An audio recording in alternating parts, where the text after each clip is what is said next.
Jadi kalau ada orang judes, orang ngomel melulu, orang somse, nggak usah dikomentarin. Ini pelajaran dari Allah. Agar kita tidak berperilaku yang sama.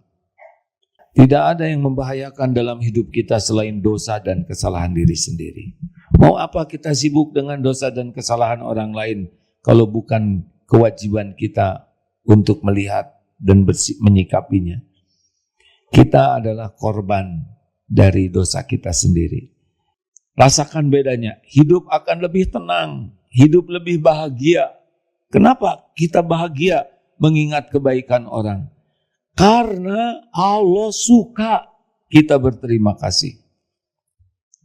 Dengar hadirin, bahagia itu di hati.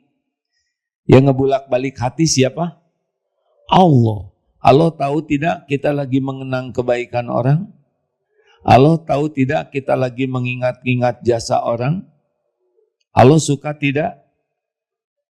Kok nggak dijawab? Nah, kalau Allah suka, hati kita dibuat bahagia, tenang, nyaman. Yang ngebulak-balik hati ini adalah Allah. A'udzu billahi minasyaitonir rajim. Assalamualaikum warahmatullahi wabarakatuh.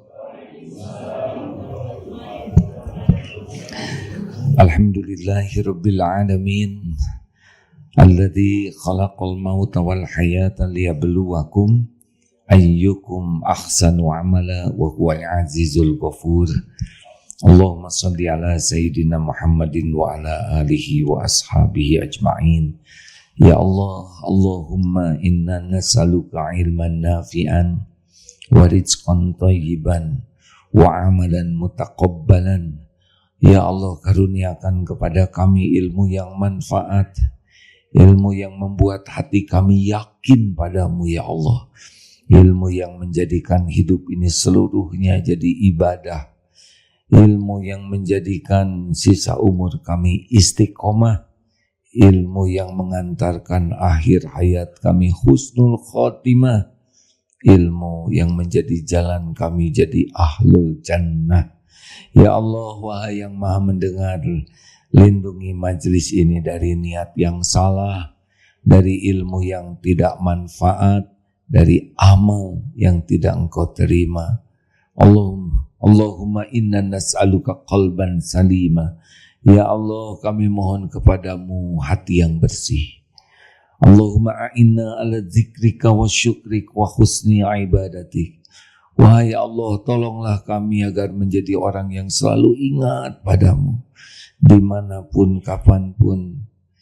Dan tolonglah kami agar menjadi hamba yang bisa bersyukur padamu dan bisa memperbagus ibadah untukmu ya Allah. Amin ya rabbal alamin.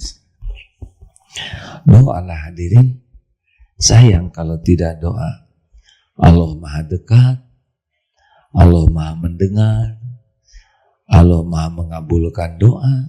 Terus apa yang membuat kita tidak doa? Yang membuat kita tidak doa adalah sombong, tidak memerlukan pertolongan Allah. Boleh kecilkan sedikit volumenya?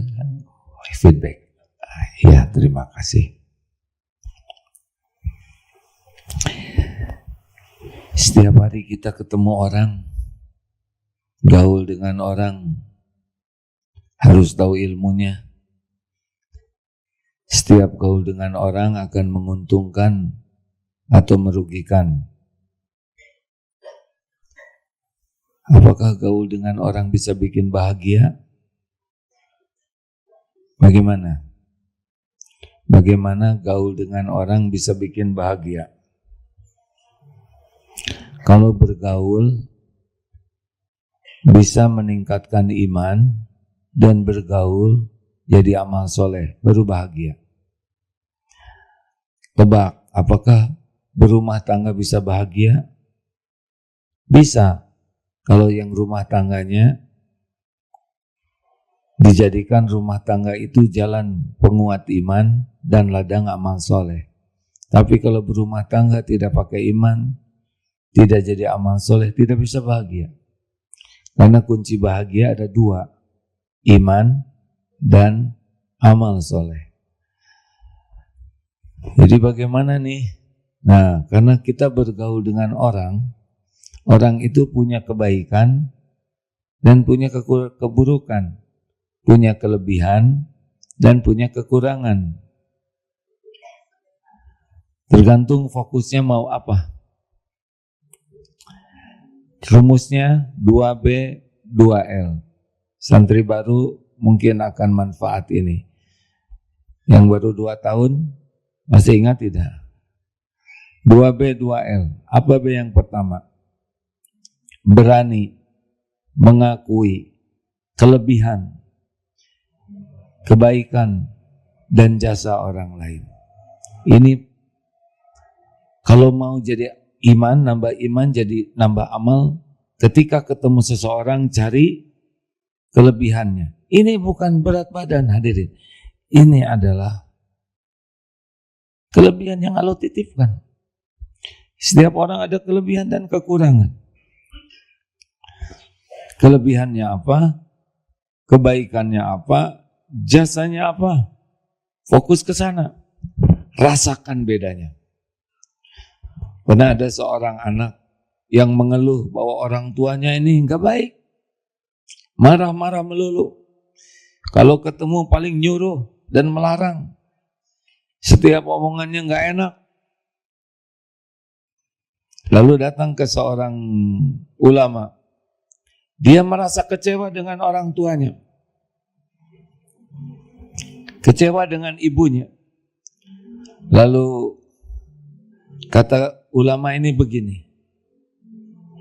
Tulislah kejelekan orang tuamu. Dia tulis. Suka ngomel. Suka nyuruh melulu. Ada sekitar beberapa poin. Tidak lebih dari 10. Sekitar 5-an. Udah. Baik. Sekarang tulis kebaikan, jasa, pengorbanan orang tuamu. Dari mulai kamu di rahim ibumu. Tulislah. Ibu yang mengandung saya 9 bulan. Ibu melahirkan. Yang menyusui saya 2 tahun. Menjaga. Ibu yang berhutang sana sini. Supaya saya sekolah. Lama-lama bersimbah air mata. Bagaimana nak? Pulang ke ibunya. Minta maaf. Cium tangannya. Memeluk. Tidak dinasehati. Hanya fokusnya. Nafsu menyukai memikirkan kekurangan kesalahan. Allah menyukai kita mengingat kebaikan. Jadi setiap ketemu orang pasti ada kebaikannya. Karena bukan setan sepenuhnya. Carilah kebaikan. Lalu saya baru ketemu, belum lihat kebaikannya, dia belum melakukan apapun ke saya misalkan. Carilah kelebihannya. Mungkin dia lebih sopan, mungkin cara bersikapnya lebih santun. Apa saja kebaikan yang ada pada orang lain, min fadli rabbik, itu pasti dari Allah. Jadi kalau kita ketemu seseorang punya kebaikan, punya kepintaran, punya keahlian, punya kekhususan, apapun kelebihan seseorang itu dari Allah, bukan untuk membuat kita dengki, tapi kita bisa belajar. Jadi nafsu sukanya dengki, tidak suka orang dapat kelebihan. Padahal orang punya kelebihan itu Allah yang ngasih. Dan kita bisa belajar. Kita bisa meraih ilmu dari orang yang memiliki kelebihan. Tapi orang yang pendengki dan sombong tidak suka. Dia malah berusaha menjatuhkan, meniadakan kelebihan orang. Ayo, tiap hari kita akan ketemu orang. Setiap orang adalah guru bagi kita. Guru yang memberikan contoh. Walaupun dia tidak mengajar apapun, tapi perilaku orang adalah pelajaran bagi kita. Kita tidak akan rugi. Orang ini ramah. Pelajaran. Allah menggerakkan ketemu saya dengan orang yang sopan, dengan orang yang sabar, dengan orang yang dermawan. Suatu saat makan di sebuah restoran, ketika akan bayar, ternyata sudah ada yang membayarkan. Siapa ini? Itu orangnya sudah pergi. Pergi saja. Coba tebak. Kebetulan bukan? Jawab. Bukan. Apa yang Allah inginkan? Allah mengajari kita, sayalah waktu itu, mengajari supaya kita pun melakukan hal yang sama. Kalau kita merasa senang ditraktir orang, kenapa kita yang tidak traktir? Kalau kita merasa, aduh itu keren sekali, udah bayarin, pergi. Kenapa kita tidak melakukan hal yang sama? Bukannya ditunggu lagi, masuk ke restoran lagi, hari ini ngaco nih, nggak ada yang bayarin. Jangan pernah mengabaikan kebaikan orang. Man lam yaskuril qalil, lam yaskuril katsir. Barang siapa yang tidak bisa mensyukuri yang kecil, dia tidak akan bisa mensyukuri yang besar. Man lam yaskurin nas, lam yaskurillah. Barang siapa yang tidak tahu terima kasih kepada orang, dia tidak bersyukur kepada Allah. Ini penting. Tidak mungkin kita berterima kasih kecuali kita senang mengingat, mengakui, mengingat jasa dan kebaikan orang lain. Pertama apa? Berani mengakui kelebihan, kebaikan, jasa orang lain. Fokus. Rasakan bedanya. Hidup akan lebih tenang. Hidup lebih bahagia. Kenapa kita bahagia mengingat kebaikan orang? Karena Allah suka kita berterima kasih. Dengar hadirin, bahagia itu di hati. Yang ngebulak-balik hati siapa? Allah. Allah tahu tidak kita lagi mengenang kebaikan orang? Allah tahu tidak kita lagi mengingat-ingat jasa orang? Allah suka tidak? Kok nggak dijawab? Nah, kalau Allah suka, hati kita dibuat bahagia, tenang, nyaman. Yang ngebulak-balik hati ini adalah Allah. 2. Yang kedua adalah bijak terhadap kekurangan dan kesalahan orang lain. Apa? Tidak ada orang yang sempurna selain Rasul, Nabi. Yang lain semuanya ada kekurangan dan kesalahan. Terserah kesalahan orang mau jadi dosa atau jadi pahala bagi kita. Bisakah kesalahan orang jadi kebaikan bagi kita? Bisa. Bisa hadirin. Kalau ada orang yang bersikap kurang baik, yang punya kekurangan, satu, kita bisa belajar. Misalkan orangnya sombong, petantang, petenteng, suka ngebohong, menghina. Ini kan pelajaran bagi kita. Supaya kita tidak melakukan keburukan yang sama. Bayangkan dia berperilaku jelek, kita dapat ilmu yang manfaat. Apakah pertemuan dengan orang yang berakhlak kurang baik kebetulan atau terjadi dengan takdir Allah? Izin Allah bukan? Izin Allah. Kebetulan bukan? Ada hikmahnya tidak? Belajar. Jadi kalau ada orang judes, orang ngomel melulu, orang somse, nggak usah dikomentarin. Ini pelajaran dari Allah. Agar kita tidak berperilaku yang sama. Ladang apa lagi? Ladang bagi kita untuk memaafkan.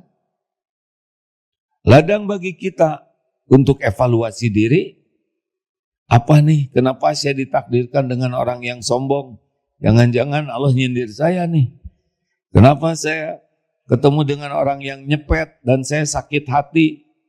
Jangan-jangan memang ini saya sering nyakitin hati orang.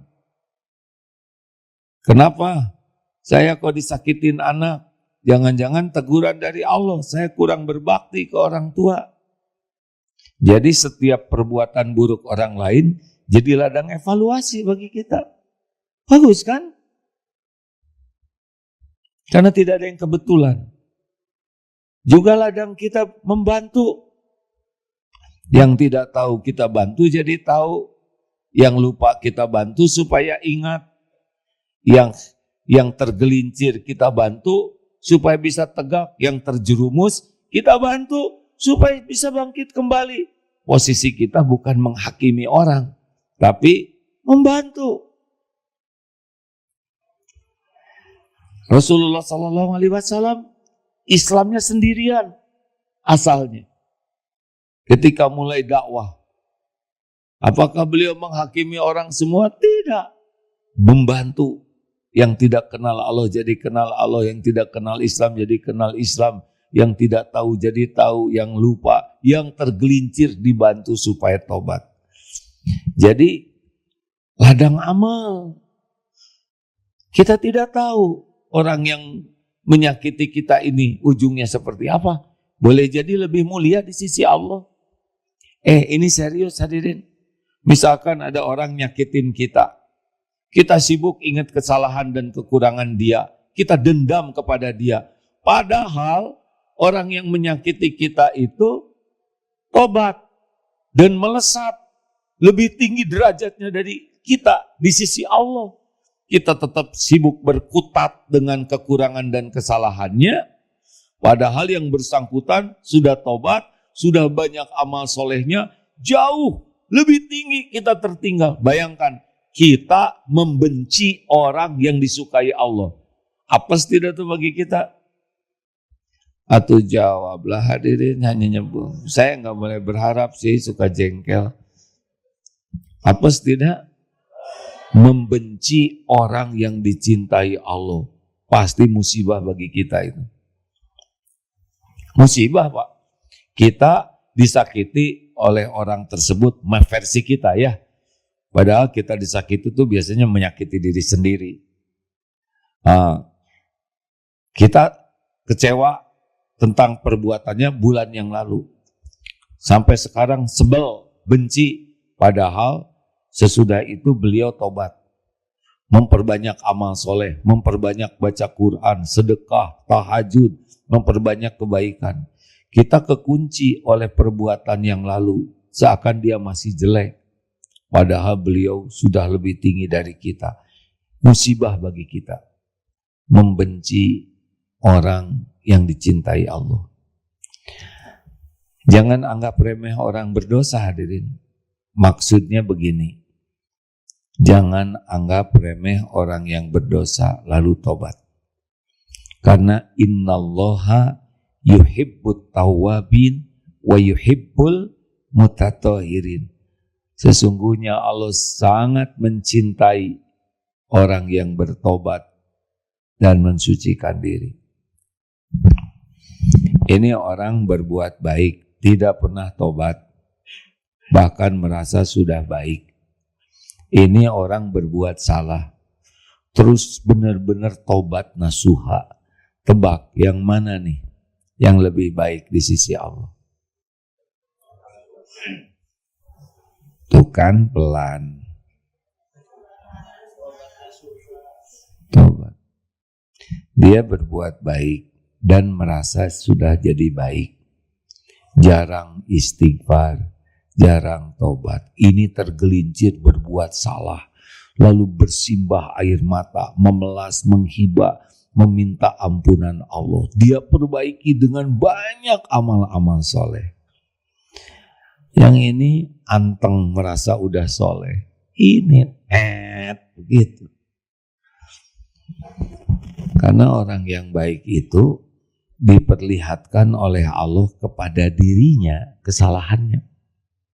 Kepada orang lain diperlihatkan kebaikannya. Orang-orang yang error merasa dirinya baik dan orang lain yang salah.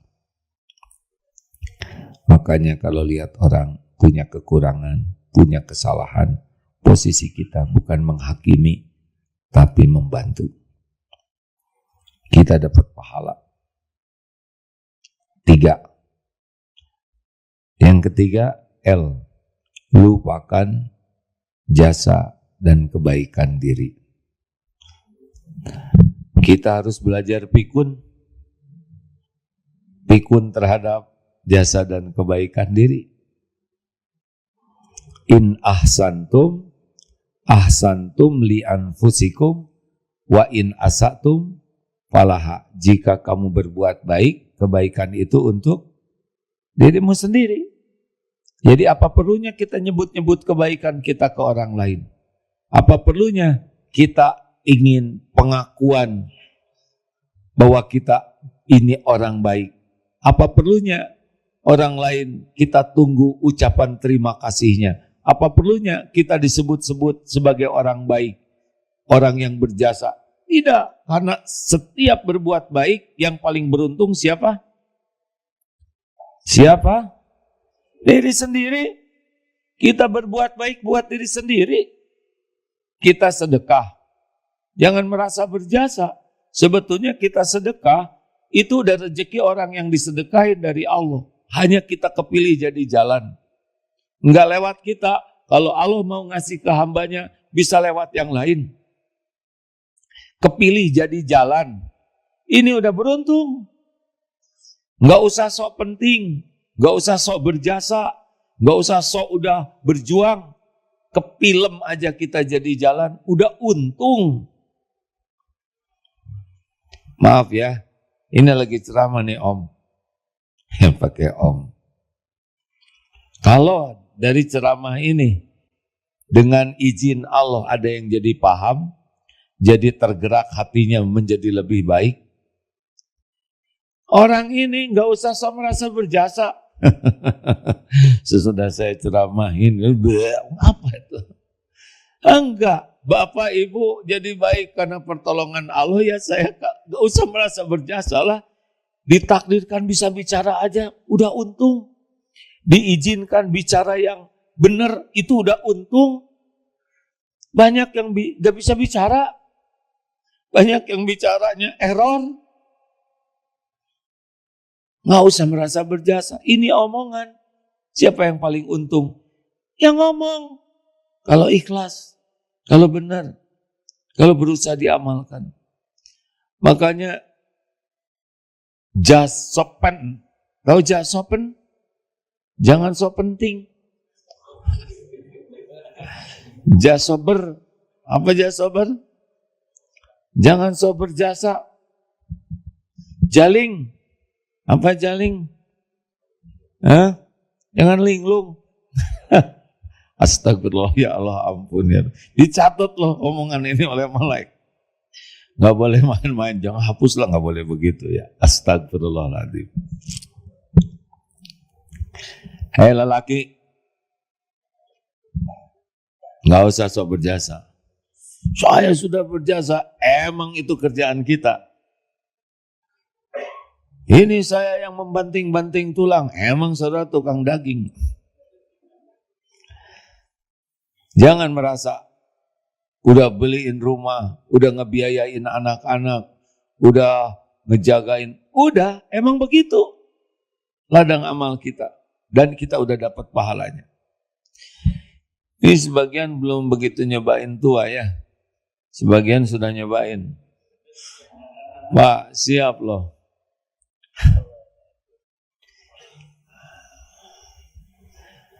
Kita harus menyiapkan diri untuk dilupakan. Ibu, masa keemasan mau nggak pedih hatinya?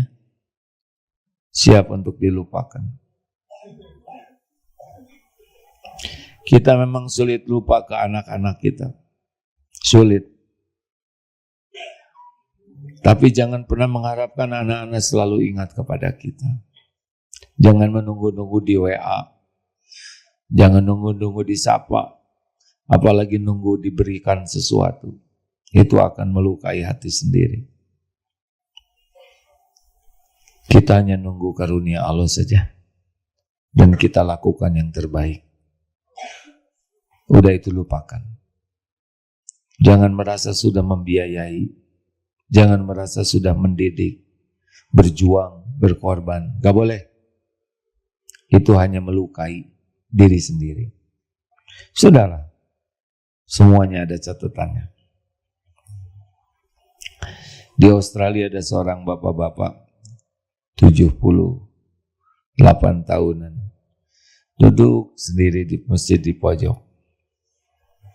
Dia bercerita, dulunya seorang yang kaya secara dunia mapan di Inggris. Ya begitulah. Lambat laun hijrah ke jalan Allah, mengenal Islam lebih baik. Tapi istri dan anaknya punya prinsip yang berbeda. Ditinggalkan dan tinggal sendiri sekarang. Tidak ada yang ngurus, sendiri saja.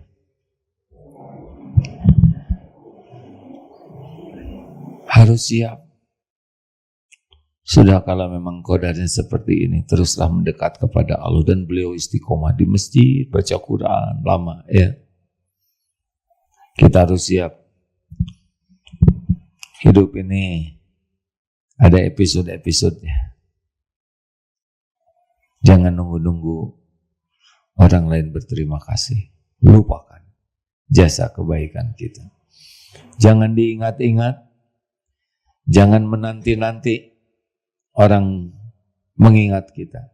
Enggak lama lah.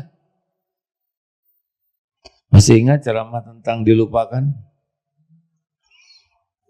Berapa banyak yang terkenal dan sekarang pada lupa? Betul tidak? Biasa sajalah. Tidak usah ngarep-ngarep orang ingat kita.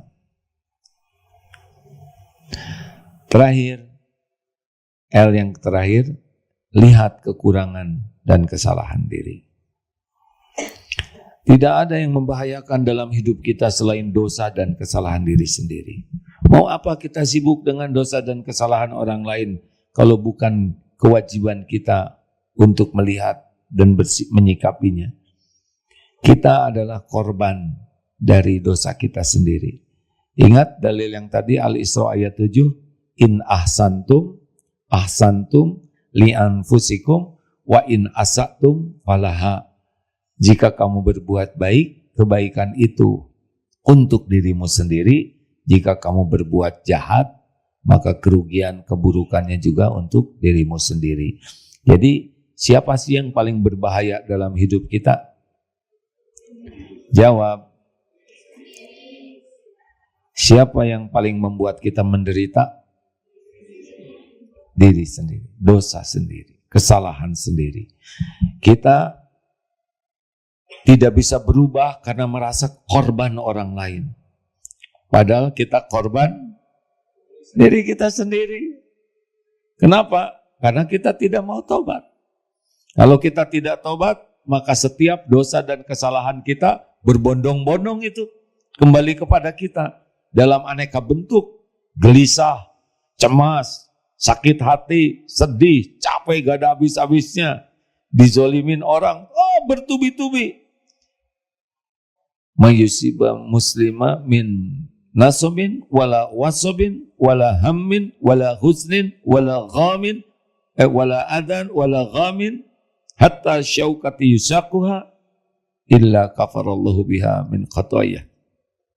Jadi nanti dosa-dosa itu akan berbondong-bondong balik ke kita dalam bentuk capek hidup ini, ya. Capek lahir batin. Kemudian sakit ini, sakit itu, kerasa ini, kerasa itu.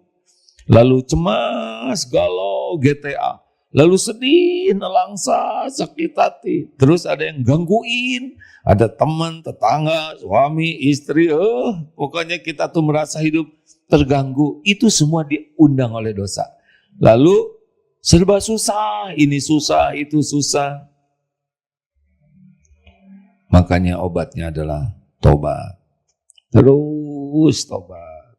Kalau galau, tobat. Sedih, tobat. Sakit, tobat. Capek, tobat. Diganggu orang, tobat. Serba susah, tobat. Kenapa? Karena wa ma asobakum min musibatin fabima kasabat aidikum. Musibah apapun yang menimpamu disebabkan karena tanganmu sendiri, perbuatanmu sendiri. Makanya kalau kita kecopetan, yang dosa siapa? Kalau kita kecopetan, nauzubillah, yang dosa siapa?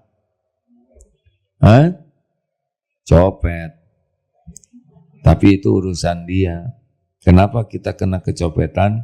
Nah, ini harus kita taubatin. Kalau copet mah ya urusan dialah dengan Allah. Dia emang berbuat jahat, tapi kenanya ke kita, musibah ini diundang oleh dosa kita. Udah istighfar aja yang banyak. Astagfirullah, astagfirullah, astagfirullah. Ampun, ya Allah, ampun, ya Allah, ampun. Begitu. Terima kasih. Ini ada peserta DTI pelatihan dari Rumah Sakit Surya Sidoarjo. Mana? Ini sebagai apa? Pasien atau? Karena di rumah sakit itu ada 4. Ya kan? 1 siapa? Pasien di rumah sakit. Ya, pokoknya kamu mau kemana? Saya mau ke rumah sakit. Nah, ini macam-macam ini. 1 pasien, 2 yang nganter, ya kan? Mau kemana? Mau ke rumah sakit? Sakit apa? Enggak. Saya mau jenguk. Itu juga ke rumah sakit. 3 dokter dan perawat kerja di rumah sakit. Ya enggak? Benar? Jadi saya harus tahu dulu ini dokter, perawat, atau pasien, atau pengunjung. Nah, ada juga yang keempat. Tahu yang keempat? Yang ini nyasar. Ya, silakan, ada pertanyaan. Kita tanya jawab.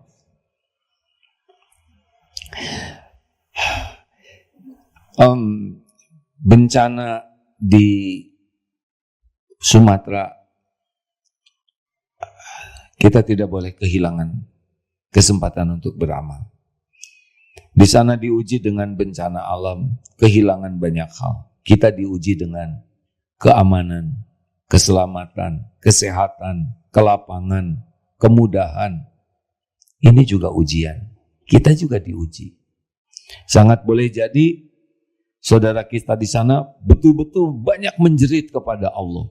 Kita jarang. Padahal ini juga kita diuji. Salah satu supaya lulus ujian, di sana ada QRIS-nya.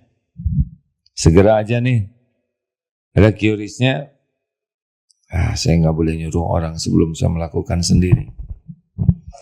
Silakan sambil nunggu tanya jawab, QRIS dimanfaatkan. Ada QRIS? Mana QRIS? Jangan-jangan nggak ngerti juga kita QRIS-nya. Oh, ada nih. Oh, ini lewat MQ Digital. Ji, nanti di sana akan disampaikan ya. Silakan pertanyaan. Ayo, Mim. Di masjid ada pertanyaan tidak? Belum cek. Izin di media sosial belum ada. Alhamdulillah. Di masjid silakan. Alhamdulillah. Semuanya orang bijaksana. Tidak mau menyusahkan orang lain. Kalau gitu, saya juga tidak mau menyusahkan saudara-saudara. Kita istirahat saja. Cukup. Apa, Mim? Izin dari Instagram ada yang bertanya. Iya, silakan. Assalamualaikum AA. Saya mau tanya, kapan sholat taubat dilakukan? Silakan. Bikin kesalahan, segera tobat. Tunggu dulu, belum selesai ngomongnya. Maksudnya silakan sesegera mungkin ketika kita melakukan kesalahan. Memang bagus kalau tidak di saat yang dilarang. Misalkan langsung ba'da subuh atau ketika matahari sedang. Karena Selain itu saat terlarang juga bisa membuat orang berprasangka yang tidak baik. Masih banyak kesempatan untuk tidak saat yang terlarang. Walaupun ada yang mengatakan ini terikat dengan niat sholat atau bertobatnya. Tetapi carilah banyak waktu yang memungkinkan kita bisa sholat tanpa ada keraguan. Bikin salah, ambil wudhu yang bagus, sholat yang bagus, dan sesudah bacaan sholatnya dalam sujudnya Rabbana zolamna anfusana. Tapi kan itu Quran, itu doa. Memang ada dalam Quran. Tapi kita niatnya berdoa minta ampun, bukan niat baca Quran waktu sujud. Berbanyak ampun, astagfirullahaladzim. Setiap dosa itu pasti balik ke kita kalau tidak ditobatin. Dalam aneka bentuk, kepahitan, musibah, kegalauan. Makanya terus menerus tobat. Lanjut. Cek bismillah. Baik, selanjutnya dari TikTok A. Ya, silakan. AA, apakah bencana alam merupakan kodrat Allah? Takdir Allah. Ma asaba min musibatin illa biiznillah. Wa may yu'min billah yahdi qalbah. Tidak ada satupun musibah yang menimpa kecuali dengan izin Allah. Barang siapa yang beriman kepada Allah, Allah memberi petunjuk di hatinya. Bagaimana tentang yang wafat? Yang wafat pasti karena sudah waktunya wafat. Dengan cara ada yang terkubur, ada yang banjir. Kalau orang itu beriman, ini wafat bisa menjadi wafat sebagai syuhada. Jadi sama yang di Aceh di mana meninggal, di Bandung juga nanti ada yang meninggal, Jakarta meninggal, di seluruh dunia meninggal sesuai dengan jadwalnya. Hanya ada yang lewat bencana seperti ini. Kalau orang itu beriman, ini menjadi jalan kematian yang baik. Walaupun sepertinya menderita, ya, terkubur, terendam, tapi kita tidak tahu bagaimana Allah memuliakannya pada saat akhir hayatnya. Tapi kalau yang bergelimang dosa, tidak mau taat, tidak punya iman, akan mendapatkan yang sesuai dengan amalnya. Yang sakit, yang kelaparan, Allah sudah sangat tahu ujian ini. Ini bisa menjadi penggugur dosanya, habis dosa-dosanya. Kesabarannya akan bisa pahala yang melimpah, akan terangkat derajatnya. Walaupun rumahnya hancur, walaupun badannya luka, tapi Allah akan memberikan ganjaran yang mungkin tidak terkejar oleh sholatnya, oleh saumnya, oleh sedekahnya, tapi terkejar oleh pahalanya. Ini dari sisi akidah, ya. Lalu apalagi? Nah, yang berbuat, yang menggunduli hutan, yang berbuat jahat, itu akan dapat balasannya. Mungkin dia dapat uang, tapi dia pangkas hutang, dia cari keuntungan dengan merusak, ada balasannya. Ini ujian bagi semuanya. Bagi yang memanfaatkan musibah ini untuk menaikkan followers, ada juga. Kita tidak boleh suudzon. Wah, orang ini terus-terusan tampil supaya gak boleh suudzon. Siapa tahu beliau ikhlas, tapi dia memposting terus, sudah lah, nggak usah banyak komentar. Saudara nyumbang tidak? Enggak sih. Nah, apalagi ya? Jangan suudzon kepada para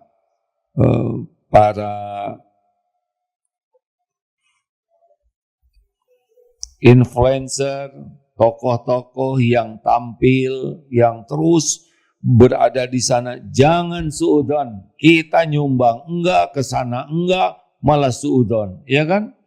Tapi kan dia ria. Kata siapa ria? Sok tahu. Kita tahu tidak isi hati. Udah doakan semoga diterima amalnya, tiru kebaikannya. Orang macam-macam. Kok Ustadz itu mah diam-diam? Ya udah, beda-beda tiap orang takdirnya untuk berjuang.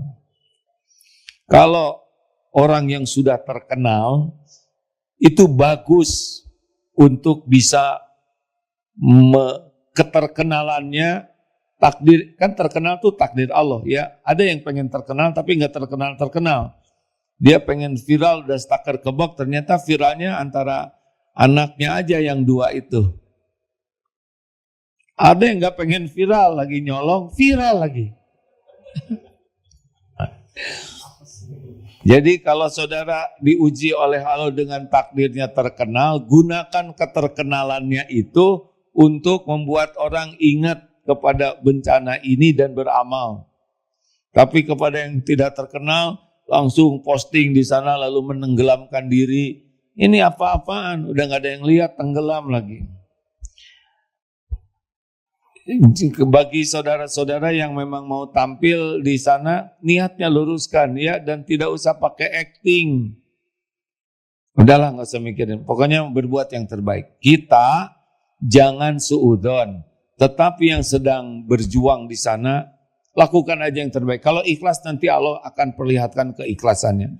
Kalau acting ya pura-pura cari muka, padahal dia sendiri nggak nyumbang tapi nebeng beken. Allah tahu, nanti Allah akan nauzubillah. Mungkin dibuka juga oleh Allah nanti bahwa ini acting. Kelihatan kok yang acting. Tapi kita nggak usah pusing, kita nyumbang tidak. Ya. Lanjut. Cek bismillah. Izin selanjutnya. Assalamualaikum AA.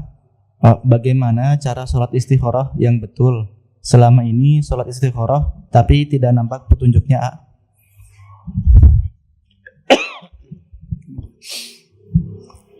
Kalau ada pilihan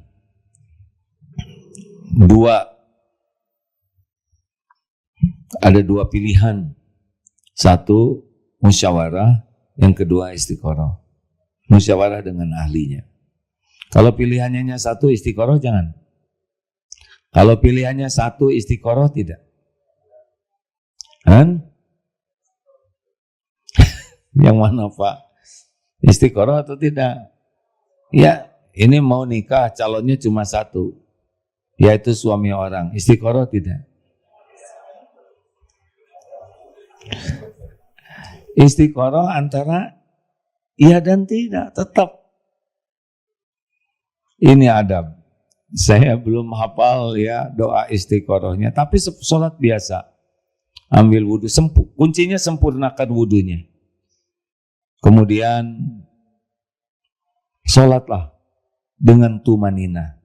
Makanya perbaiki pemahaman arti bacaan sholat.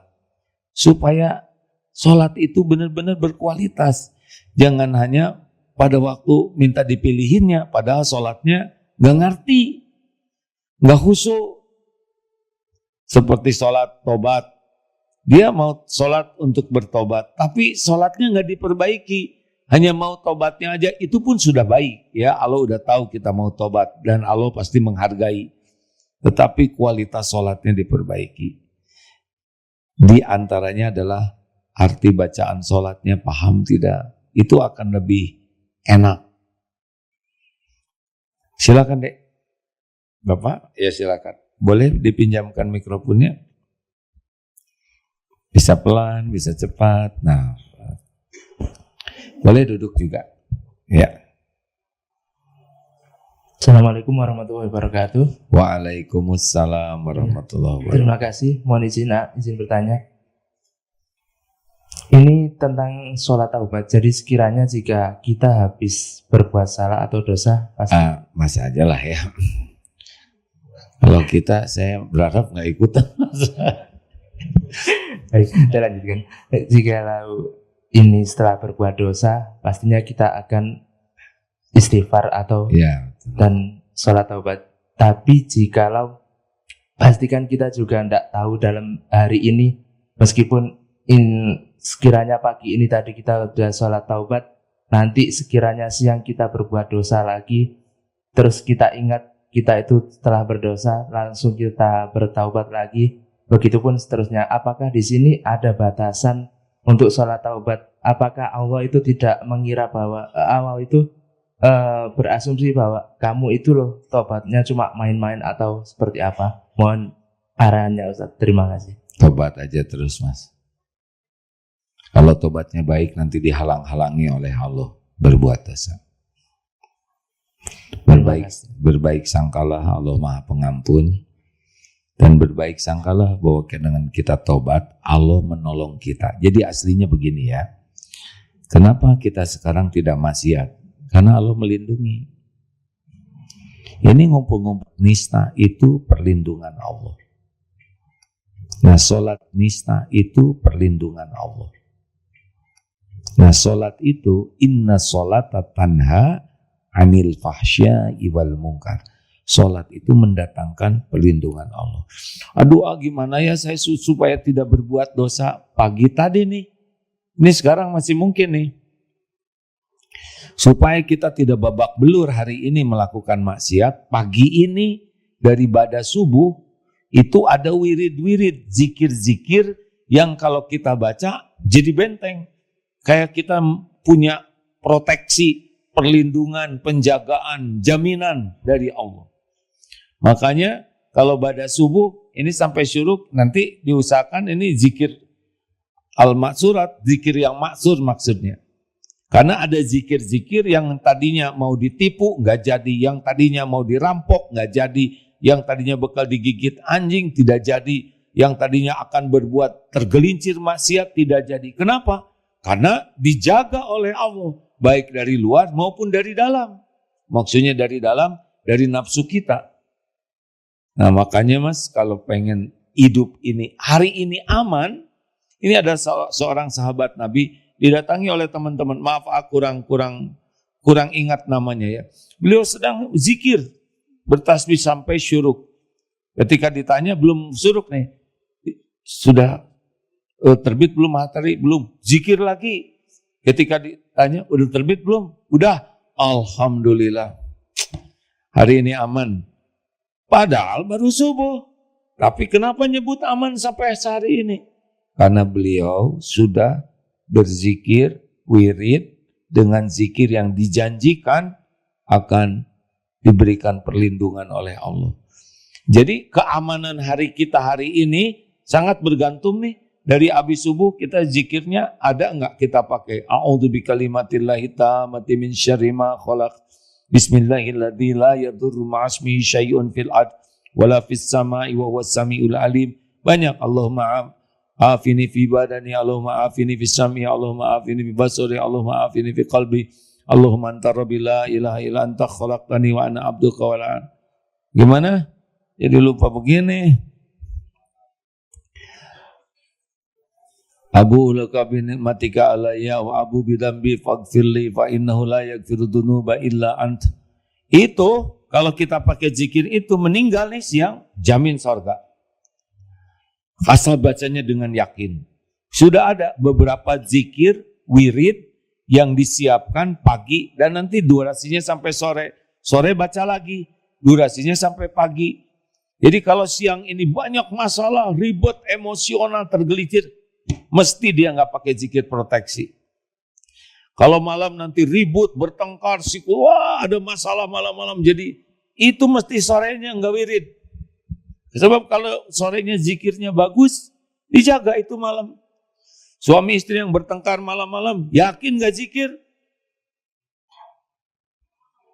Saya zikir, zikir dong Pak. Malah berantem lagi, pasti zikirnya nggak benar. Mau tidur udah zikir nggak tadi? Belum. Makanya apa jadi berantem pasti zikirnya nggak benar. Zikirnya yang bagus. Luangkan waktu 15 menit, aman. Persis seperti kita pakai baju. Kalau zaman dulu kan perang pakai baju besi, itu lama pakai baju besi itu. Nah ini pakai zikir, tidak begitu lama, tapi aman. Ini kita nggak tahu nih musibah yang bakal menimpa pagi ini, siang ini. Tapi kalau zikirnya bagus pagi ini, Allah janji lindungi. Dipindah nanti takdirnya ke takdir yang aman. Modenya, mode aman. Mode perlindungan. Ya, begitu deh. Mim, Bib.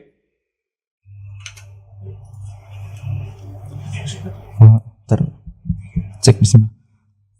Ya, Bib. Cek bismillah. Assalamualaikum, izin bertanya, bagaimana caranya untuk menembus dosa kepada ibu yang sudah meninggal? Dosa kepada orang tua yang sudah wafat. Satu, caranya solehkan diri. Karena doa yang sampai, doa dari anak yang soleh. Jadi kita harus benar-benar memperbaiki diri agar digolongkan oleh Allah menjadi doa yang doanya sampai. jangan jadi anak durhaka. 2, kita bisa melanjutkan amal-amal yang disukai orang tua.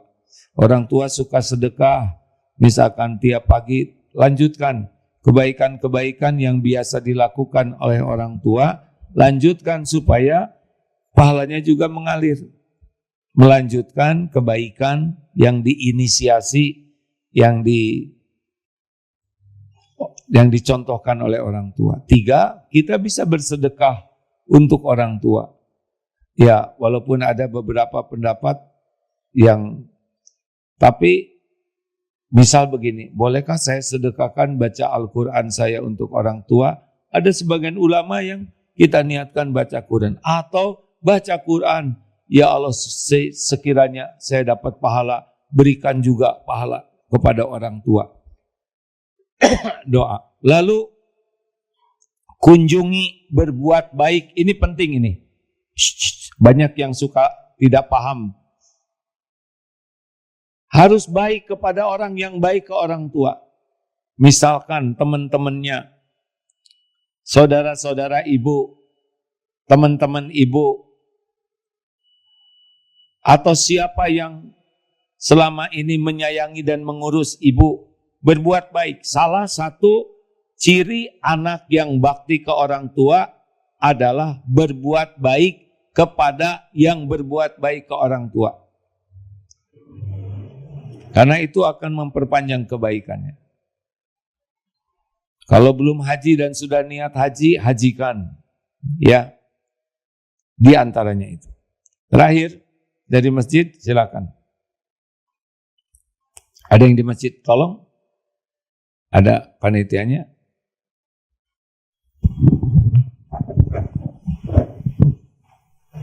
Acungkan tangan, Dek. Kasihkan, Dek.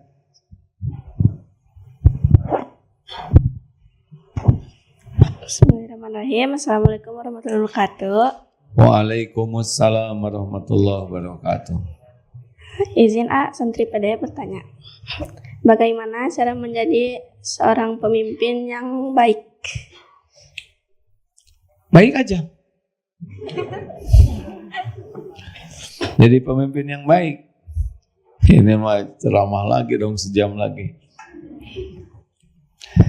Apa itu baik? Baik itu baik dalam pandangan Allah. Baik dalam pandangan orang belum tentu baik dalam pandangan Allah, karena pandangan orang itu standarnya relatif. Tapi kalau pemimpin ini sangat sibuk dalam pandangan Allah baiknya, maka dia akan baik asli. Apa yang dilihat oleh Allah? Innallaha la yanzuru ila suwarikum wa amwalikum walakin yanzuru ila qulubikum wa a'malikum. Jadi pemimpin yang baik itu sangat serius untuk memperbaiki hatinya dan amalnya. Pemimpin itu intinya adalah sayyidul qaum khadimuhum. Pemimpin satu kaum itu pelayan kaumnya. Ingat nasihat guru. Kalau nanti diuji Allah jadi kiai, jadi ulama, pantangannya merasa lebih dari umat. Maksimal sama, yang bagus di bawah, karena kita melayani. Jadi begitu, pemimpin itu bukan yang menuntut dilayani, tapi justru yang melayani. Pemimpin yang baik adalah teladan yang baik. Jadi kemampuan seseorang memimpin orang lain diawali dari kemampuan memimpin dirinya sendiri. Memimpin sikapnya, memimpin tutur katanya, memimpin mata, telinga, pikiran. Kalau dirinya ini terkendali dengan baik, nanti dengan izin Allah kita jadi contoh kebaikan. Walaupun tidak banyak bicara, orang akan bisa meniru kebaikan. Gitu deh. Jadi kalau mau jadi pemimpin harus memimpin diri dulu. Pemimpin pemarah baik tidak? Tidak, karena dia kalah oleh nafsunya. Tidak mungkin hilang marah sepenuhnya, karena marah itu juga bagian dari karunia Allah. Tapi kalau marah-marah terus, dikit-dikit marah, marahnya nggak ada berhentinya, ini belum bisa memimpin. Dia belum bisa memimpin dirinya aja, bagaimana bisa memimpin orang lain. Pemarah itu kecenderungannya zolim, nyakitin, akalnya turun. Makanya kata-kata pemarah itu cenderung seperti orang yang tidak berpendidikan. Coba lihat, orang-orang yang lagi marah-marah tidak terkendali, perilakunya menjadi sangat rendah, kata-katanya tidak berkualitas, bahkan bukan tidak berkualitas ya, buruk. Seperti orang yang tidak pernah mengenyam pendidikan dan hanya ada di lingkungan yang buruk. Jadi kalau ada misalkan dia sekolah tinggi-tinggi tapi pemarah, kata-kata seperti binatang. Nah, jadi sekolah tuh ngapain ya? Sekolah itu untuk memperbaiki karakter kita. Punya jabatan tinggi, sekolah pendidikan ini, pelatihan itu, tapi jadi pemarah, dia orang yang lemah. Jadi pemimpin itu tidak boleh marah-marah. Boleh marah dengan niat yang benar, alasan yang benar, cara yang benar, benar dalam pandangan Allah, insya Allah hasilnya kebenaran. Rasulullah juga pernah marah. Tapi marahnya itu membawa kebaikan yang banyak. Bukan masalah pribadi Rasulullah itu. Jadi memang untuk jadi pemimpin yang baik harus diawali kemampuan memimpin dirinya sendiri. Memimpin nafsunya, mengendalikan syahwatnya, amarahnya, keinginannya, pikirannya, lisannya. Kalau kita biasa mengendalikan diri, nanti Allah membuat kita bisa manfaat. Kalau kita tidak bisa mengendalikan diri, mau mengendalikan apa lagi? Adik kelas berapa? Kelas 7. Luar biasa pertanyaannya. Banyak pemimpin yang gak bertanya ini. Menarik, kelas 7 itu kok banyak amat, berapa sih? 1 SMP ya? Insya Allah ada bakal jadi pemimpin ke depan. Karena orang tidak bertanya kecuali apa yang jadi pikirannya. Mau nanya apa kalau nggak kepikir, betul tidak? Orang yang punya bakat kepemimpinan sangat ingin tahu tentang kepemimpinan. Terima kasih. Kullukum ra'in, kalian semua pemimpin. Dan kalian semua akan ditanya tentang kepemimpinannya. Terima kasih Bapak Ibu yang baik. Jangan ada hari lepas dari berbaik sangka ke Allah. Jangan ada hari lepas dari meningkatkan kualitas sholat. Jangan ada hari tanpa sedekah. Bagus pagi seperti ini. Kenapa? Karena uang sedekah kita akan dipakai manfaat. Kenapa sedekah bagus? Kalau kita ngasih makan pagi, maka tenaganya akan dipakai berbuat kebaikan. Jangan lepas dari Quran. Tiada hari tanpa Quran. Dan selalulah beristighfar. La yazaru lisanuka ratban min zikrillah. Semoga Allah mengabulkan semua kebaikan yang bisa kita lakukan dan semoga kita bisa bertemu kembali dalam kebaikan.